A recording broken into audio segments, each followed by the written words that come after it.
nosotros no aceptaremos la exclusión de nuestro pueblo de ese derecho.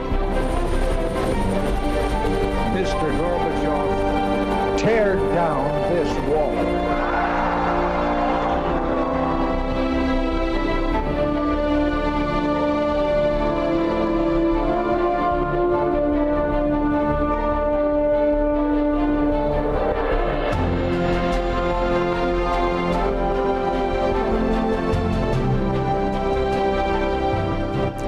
Buenas noches, señoras, caballeros, bienvenidos a Tiempos Modernos.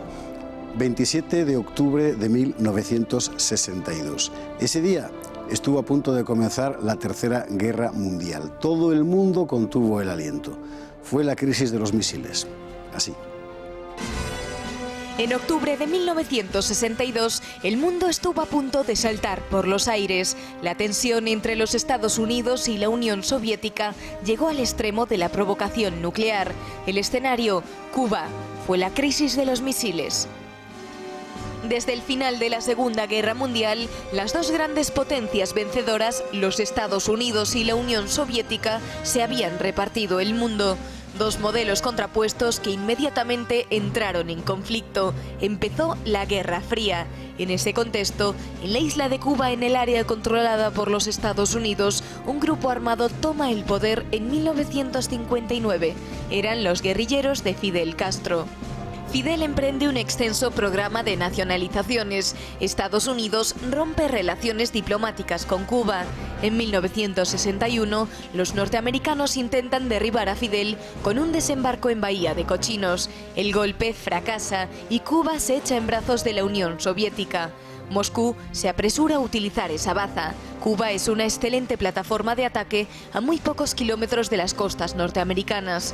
En 1962, la Unión Soviética instala misiles balísticos con cabezas nucleares en suelo cubano.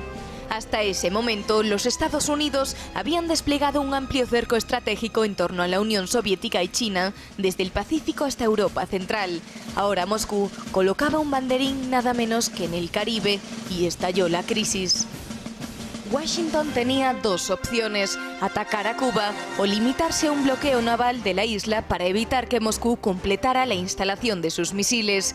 Kennedy optó por la opción del bloqueo. ¿Por pacifismo? No, porque no podía tener la seguridad de destruir todos los misiles en el primer ataque.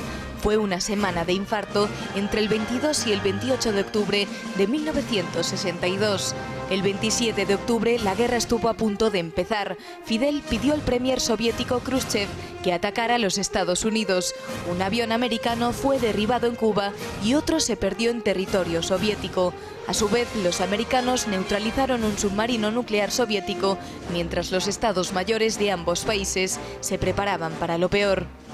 El 28 de octubre, sin embargo, Khrushchev ordenó regresar a la flota. Kennedy y Khrushchev habían logrado un acuerdo in extremis. Moscú desmantelaría los misiles de Cuba si Washington se comprometía a no invadir la isla y a desmantelar a su vez los misiles nucleares que amenazaban a la Unión Soviética desde Turquía. Así se resolvió en el último momento un conflicto que pudo haber destruido el mundo. Rosa Cuervas-Mos, muy buenas noches, bienvenida a Tiempos Modernos, que te estrenas hoy aquí con nosotros. Un placer recibirte para hablar de un tema que realmente es espeluznante, porque es que faltó esto para que el mundo volara por los aires entero. Faltó esto. La verdad que ahora con la situación que estamos... Bueno, lo primero, buenas noches, José Javier, que no lo he dicho, y gracias por invitarme. Es verdad que viendo sobre todo con el paso del tiempo y con los documentos que se han ido desclasificando, tanto de la administración americana como de la rusa, da vértigo ver lo cerquísima que se estuvo de una guerra mundial y de una guerra nuclear, y que no se llegó a eso casi por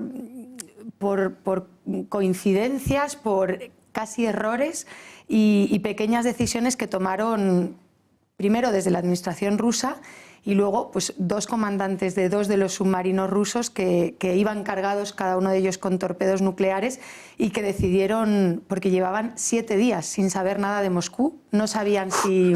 ¡Qué barbaridad! Claro, y se les había dado permiso para en un momento dado tomar una decisión y esos dos hombres que luego han contado, los dos capitanes de los submarinos que luego han contado cómo vivieron esos momentos, pues decidieron que no podían desencadenar una guerra, pero estuvieron a punto. Es muy impresionante porque el 27 de octubre Fidel Castro pide a Khrushchev que bombardee Estados Unidos. Efectivamente. Porque teme que los Estados Unidos bombardeen el territorio cubano. Por su parte, el Estado Mayor norteamericano es partidario de bombardear también. Sí.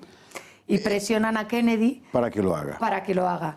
Desde la crisis, que hay una famosa película que se llama 13 días, porque la crisis de los misiles como tal comprende desde el 15 de octubre hasta el 28, son esos 13 días, pero realmente la tensión, los días que yo me imagino que en la Casa Blanca y en el Kremlin tenían que ser de prácticamente de no poder ni siquiera respirar, fueron del 26 al 28, 48 horas en las que, como decías, Fidel Castro escribe una carta a Khrushchev en la que le dice que están seguros de que Estados Unidos les va a invadir y que él apuesta, digamos, por la respuesta militar y que hay que atacar a Estados Unidos.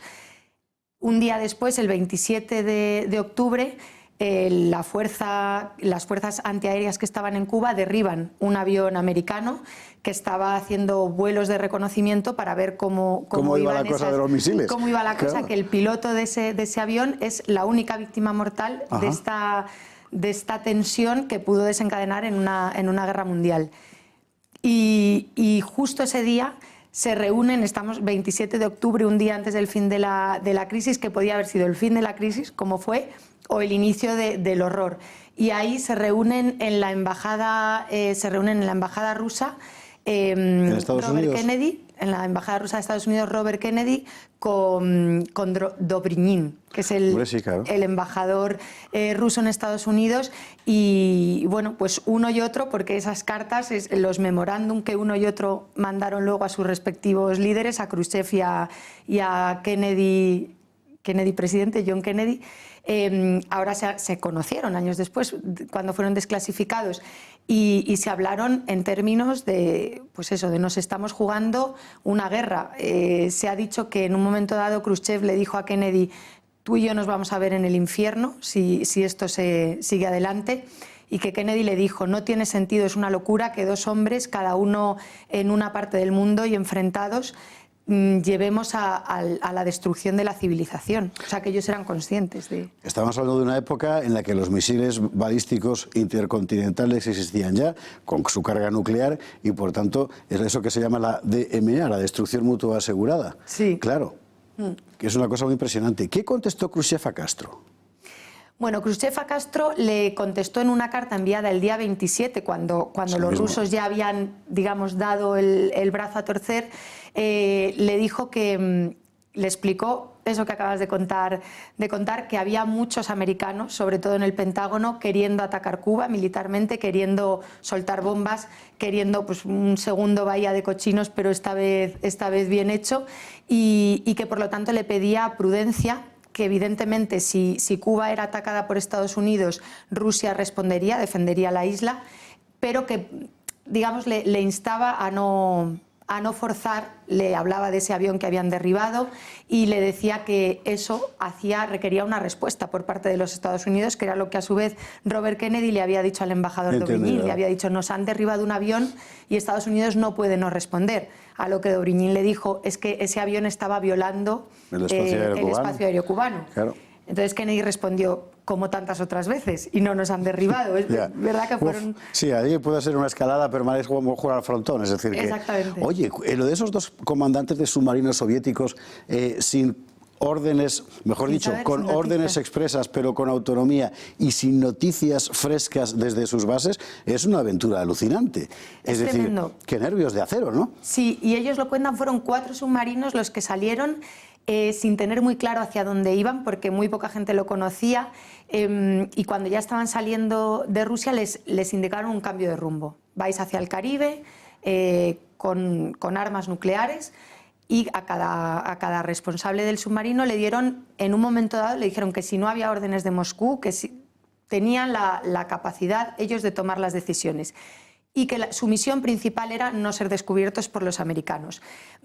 Estaban viajando en unas condiciones pues extremas, Como dato, uno de los comandantes de estos submarinos, cuando empezó el viaje pesaba 65 kilos y cuando regresaron a Moscú, 39. ¿39, de verdad? 39 kilos, en lo que, bueno, pues un mes pudo durar su viaje de ida y vuelta, ¿no? Poco más.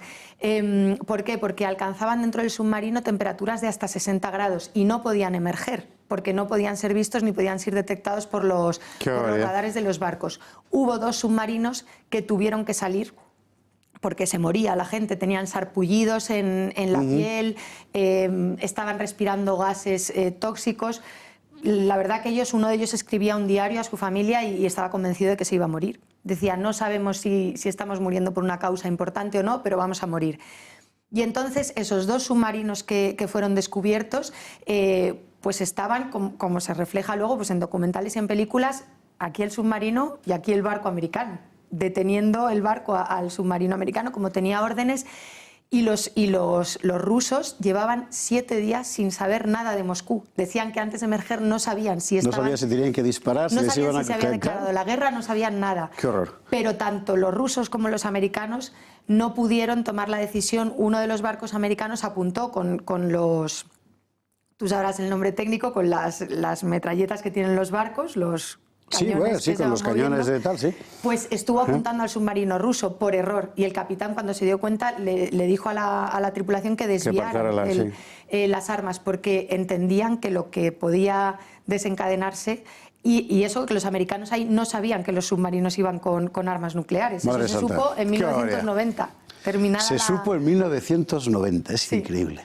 Bueno, la verdad es que la historia, solo para meterte en estos casos humanos, de verdad sería para no terminar nunca, pero tenemos que terminar porque nos queda 1 minuto y medio. La cuestión al final es que los 2 deciden ceder simultáneamente, Kennedy y Khrushchev. Khrushchev acepta desmantelar los misiles nucleares de Cuba y Kennedy acepta primero comprometerse a que no va a invadir Cuba, claro, y desmantelar los misiles nucleares que tenía en Turquía. Sí, pero eso sí que tenía claro Estados Unidos, y así se lo trasladó a Rusia, que no podía ser, así lo dijo Robert Kennedy al embajador, no podía ser un quid pro quo. Les dijo, Estados Unidos públicamente se va a comprometer a no invadir Cuba y a evitar que Estados americanos invadan Cuba, pero respecto a los misiles en Turquía, esto fue una decisión de la OTAN, y Estados Unidos no quería mostrar esa debilidad ante Rusia. Entendido. Entonces le dijo, dentro de unos meses anunciaremos el desmantelamiento, desmantelaremos los misiles, pero no puede aparecer ante la opinión pública como una causa-efecto. Y así fue, como se hizo. ¡Qué barbaridad! Y de repente, el 28 de octubre de 1962, el mundo respiró. El mundo respiró, los rusos empezaron a desmantelar sus instalaciones de misiles y volvieron a casa, los barcos y los submarinos. Bueno, Rosa Cuervas, muchísimas gracias. Un placer. Una historia alucinante, pero que ocurrió realmente. Es decir, estas cosas pueden pasar, las dos. Estar a punto de llegar a la guerra y que se produzca, y saber evitarla después. Quizás esa es la lección que nos deja este episodio tremendo de la crisis de los misiles que Rosa Cuervas Mons nos ha contado ya aquí en Tiempos Modernos. Muchísimas gracias, Rosa, y muchísimas gracias a ustedes por estar con nosotros, como todas las noches aquí en Tiempos Modernos. Gracias.